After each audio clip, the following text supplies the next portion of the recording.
An Umar ibn Khattab radhiyallahu anhu, anna rajulan minal Yahudi qala lahu, ya amiral mu'minin, ayatun fi kitabikum taqra'unaha, law alaina ma'syaral yahud nazalat la takhadna dhalikal yawma ida.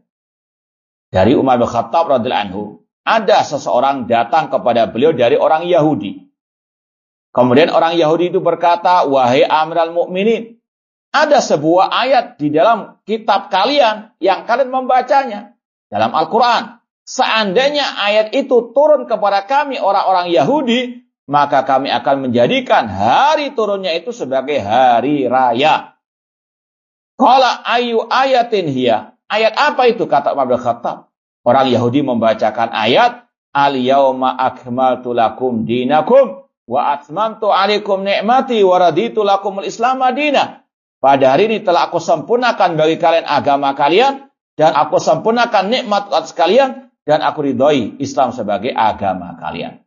Qala Umar bin Khattab menjawab, qad arafna dzalikal yaum. Kami tahu apa hari diturunkannya ayat tersebut. Wal makan alladzi nazalat fi ala Nabi sallallahu alaihi wasallam, dan kami tahu tempat diturunkannya ayat tersebut kepada Nabi sallallahu alaihi wasallam. Wa huwa qa'imun bi Arafah yaumal jum'ah. Yaitu ketika Nabi berdiri, ya, wukuf di Arafah pada hari Jumat.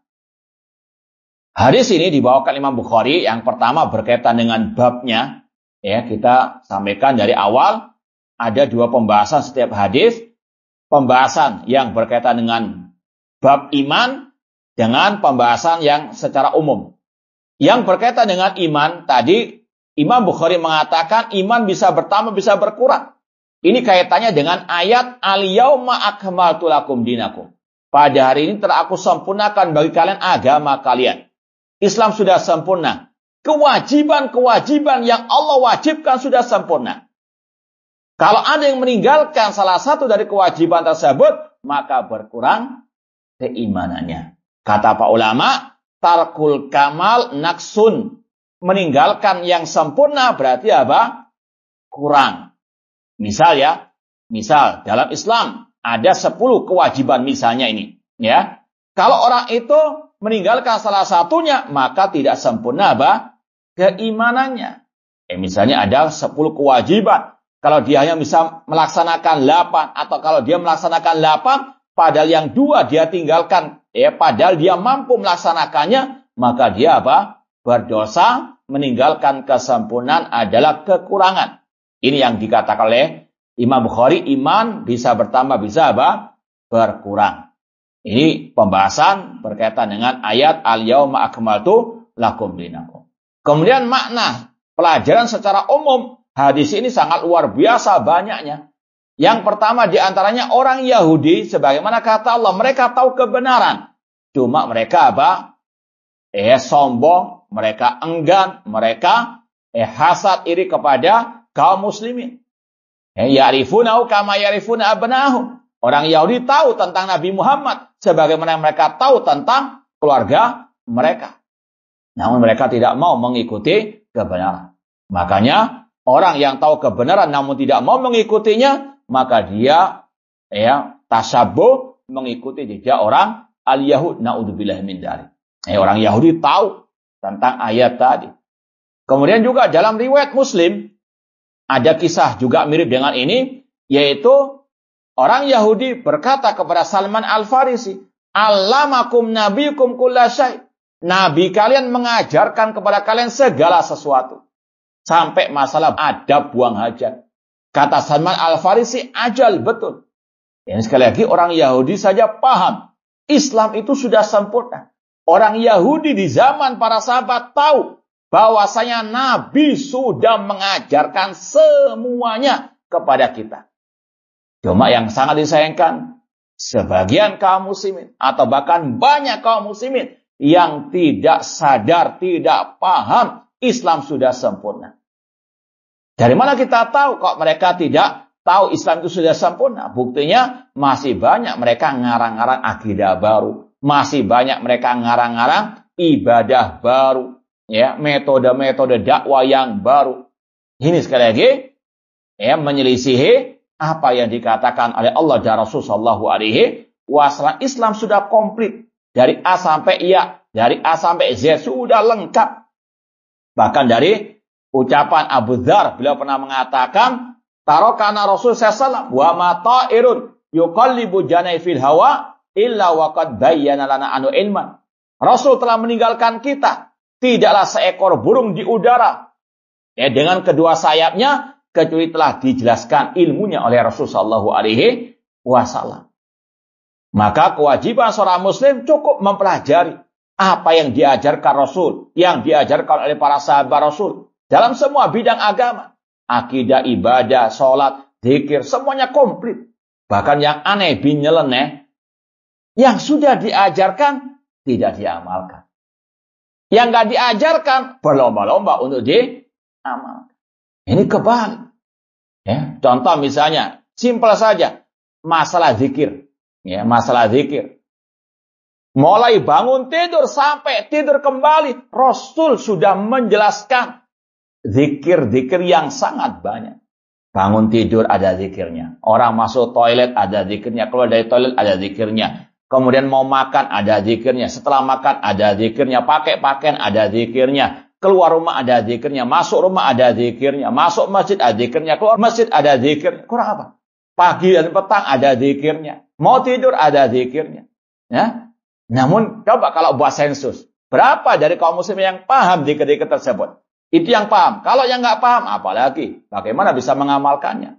Tapi kok masih banyak zikir-zikir yang mereka amalkan tanpa ada hadisnya dari Nabi Shallallahu Alaihi Wasallam. Ini sangat amat disayangkan. Bahkan mohon maaf, kalau kita ikut sholat jenazah ya, sholat jenazah.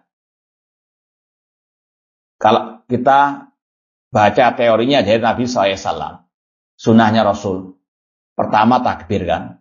Kemudian apa? Baca Al-Fatihah. Kemudian takbir lagi. Baca apa? Sholawat. Kemudian takbir lagi. Baca apa?